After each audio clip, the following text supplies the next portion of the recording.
If you're going to DIY, I suggest you get a good book. I have a book. You take a few lessons. You take a few lessons. Design Star right here. And you can. And the important part is to know the design. It's this much technique and that much creative ability. I always tell my students. So I brought some tips along today. I'm just saying, if you're going to do your own design, here's tip number 1 I have for you. Use one flower in an arrangement. This setup with the 3 at different widths and different heights and different flowers looks like a professional spent hours doing that. And I saw you, you swung in here before we came in and you threw them all in. And I feel like that's so doable. Yeah, it is pretty, but I'm just saying, keep it simple, get a book or get a few lessons under your belt, and you can do it, but there's so many things that can go wrong. I've had brides call me crying at midnight, well, my hydrangeas, boop, which the secret to hydrangeas is alum, everybody, buy alum, A-L-U-M. They use it for pickling and canning. You dip the stems in it and they turn full of water, they suck up water. Where do you get things like that? Whole Food Store. Oh, Indian wow. Spice Store here in New York on Lexington Avenue. So there are secrets to this stuff.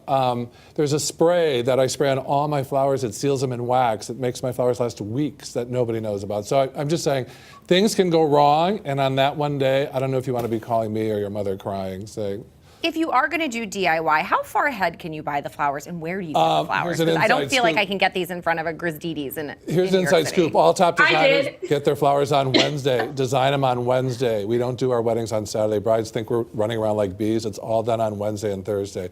Friday, we stand around and gossip. I mean, we talk about what we forgot. And then on Saturday, we just wrap the bouquet, deliver. It's all done on Wednesday and Thursday. If you're good quality flowers, they'll last. And you got to get that spray that I use. So what did you bring with you today? We talked about these 3 beautiful ones. I call this America's flower because every bride wants hydrangeas, right, girls? Doesn't everybody yelling for hydrangeas? Yeah. So, you know, a fistful of hydrangeas will get you, well, it's nice for the day. I like it. I got to get the alum. This is my favorite flower, stock, like stock market. I used to work on Wall Street earlier in my days. And it's very fragrant. It holds up. It makes all my brides happy.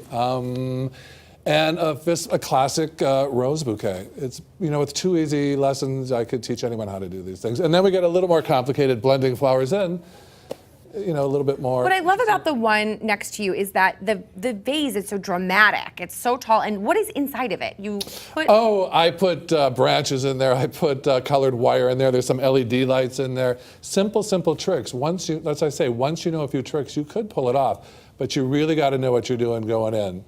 So it's fast and furious designing and not spending days worrying and, you know, a lot of fussing and painting. What's the biggest mistake DIY brides make when they're trying to arrange? The biggest mistake is... aside from not getting you.